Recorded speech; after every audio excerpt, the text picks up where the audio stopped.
Et salut, c'est Aurélie, bienvenue dans mes petits mondes. Je suis trop contente de te retrouver pour une vidéo savon où je vais te partager ma recette toute douce d'un savon enrichi au beurre de karité. J'adore le beurre de karité car il apporte une douceur incomparable au savon. Il est super hydratant, il apaise les peaux sèches et tiraillées, il la nourrit et l'assouplit. Bien évidemment, je n'ai pas mis que ça comme matière grasse, mais t'inquiète, je vais tout te montrer. Pour décorer mon savon, j'ai décidé de faire un marbrage rose au cintre. Si tu ne connais pas cette technique, ce sera l'occasion de te montrer. Tu auras donc besoin comme ingrédients et comme matériel pour cette recette. Pour commencer, il te faudra de l'huile de coco. Je vais en mettre pas mal dans cette recette, 42% du poids total des huiles. C'est une proportion généreuse, on dit qu'il ne faudrait pas dépasser 30% quand il s'agit d'un savon pour le corps. Mais avec un grand surgraissage, c'est tout à fait possible. Ici, je vais compter un surgraissage à 10% pour garantir sa douceur. Quoi qu'il en soit, la coco est géniale pour les savons. Elle possède des propriétés nourrissantes et apporte une super mousse. Ensuite, je vais mettre du beurre de karité à hauteur de 30% du poids total des huiles.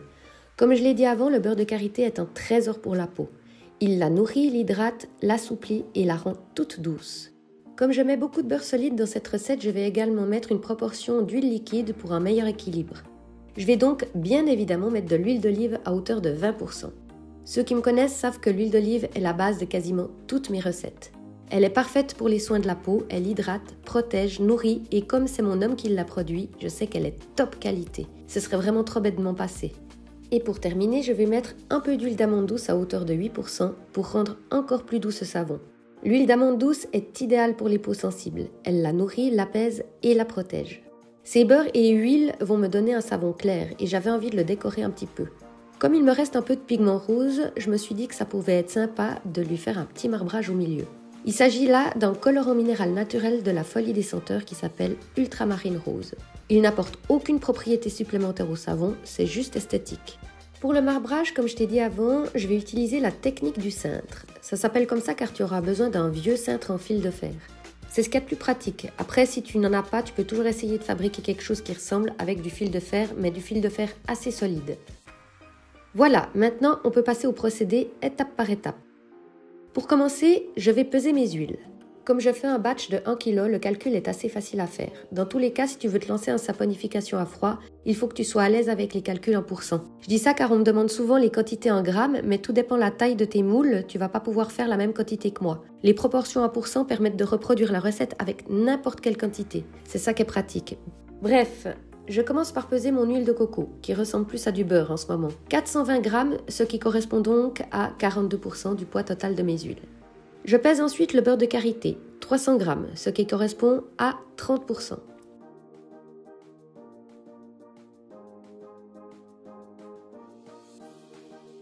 Ensuite, j'ajoute l'huile d'amande douce, 80 grammes pour 8%.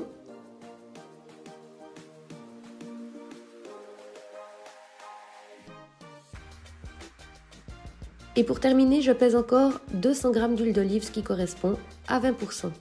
Je précise que pour cette étape, l'ordre de peser des huiles n'a aucune importance.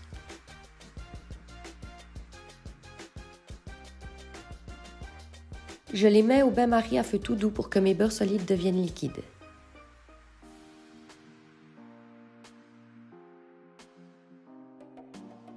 Pendant ce temps, je continue avec les pesées. Je passe ensuite à l'eau.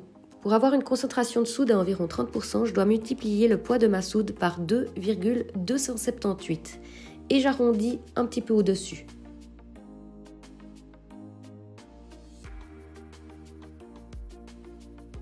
Concernant la soude, par mesure de précaution, je ne donne pas le poids.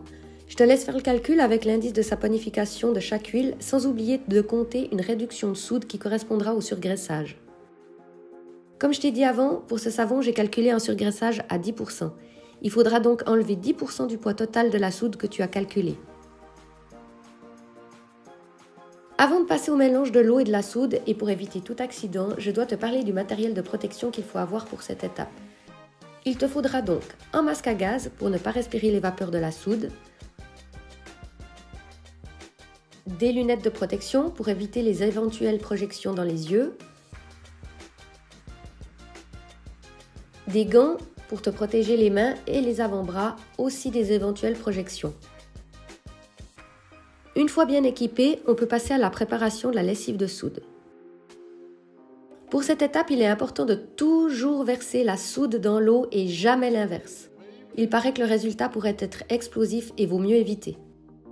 La soude provoque une réaction chimique quand elle entre en contact avec l'eau. Elle monte en température et provoque une vapeur toxique. C'est pour ça que c'est important aussi de faire le mélange avec une spatule non conductrice de chaleur. Comme tu peux voir ici, c'est une spatule en bois. Il faut faire très attention car la soude est une solution alcaline très agressive pour la peau. Il faut vraiment éviter de recevoir une projection ou de respirer ces vapeurs, d'où l'importance de porter du bon matériel de protection. Une fois que la soude a dissous, tu la mets de côté pour qu'elle refroidisse. En attendant, je profite pour chemiser mon moule. Ça permet de démouler mon savon plus facilement.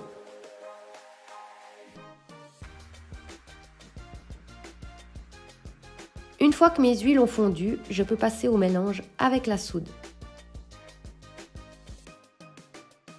Je verse la soude dans mes huiles. Pour cette étape, il n'y a pas d'ordre précis, tu fais comme tu as envie. Je passe ensuite au mixeur jusqu'à l'obtention d'une trace fine, c'est-à-dire jusqu'à que mon mélange devienne légèrement crémeux. Je sépare un peu de pâte, je fais ça à l'œil, j'en prends suffisamment pour créer une bande rose dans mon pain de savon. C'est ici que je vais utiliser mon colorant. Honnêtement, j'y suis allée à l'œil pour cette étape. Je sais que je ne dois pas dépasser 5% du poids total des huiles avec les colorants, mais ici, je vais en mettre tellement peu que je sais que je serai en dessous. J'en mets juste 2 pointes de couteau, juste pour colorer légèrement ma pâte. Je passe au mixeur. Je finis de bien mélanger le pigment avec le fouet, car la pâte épaissit trop vite au mixeur. Je peux passer ensuite à la mise en moule. Je remplis bien le moule avec la pâte neutre, mais j'en garde un peu pour en mettre dessus. Et je laisse aussi de la place pour une bande rose au milieu. Je secoue un peu le moule pour bien répartir la pâte. Je mets ensuite ma pâte rose. Comme tu peux voir, il faut agir assez vite car elle épaissit rapidement. Et il faut qu'elle reste assez liquide, mais pas trop non plus pour le marbrage. Je répartis bien la pâte avec l'aide de ma cuillère. Et je termine de remplir mon moule avec le reste de savon neutre.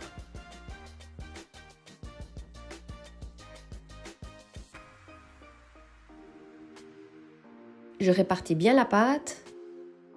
Ensuite, je peux passer au marbrage avec le cintre. Il s'agit de créer des mouvements dans la pâte en passant le cintre au travers. Comme tu peux voir, je fais des mouvements en rond de bas en haut et de haut en bas pour tirer ma pâte. Ça mélange les couleurs et c'est ça qui crée le marbrage. C'est toujours assez excitant de devoir attendre pour découvrir le résultat à la découpe. Comme il me reste un peu de pâte rose, j'en mets dessus pour décorer.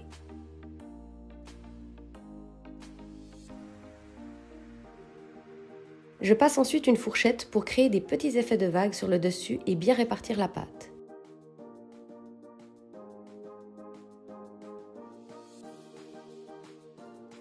Pour terminer, je recouvre d'un cellophane et je mets de côté minimum 24 heures. Après 1 à 2 jours de cure, je peux passer au démoulage et à la découpe de mes savons. Pour ceux qui ont suivi, j'ai enfin un coupe-savon pro. Et regarde comme il est beau.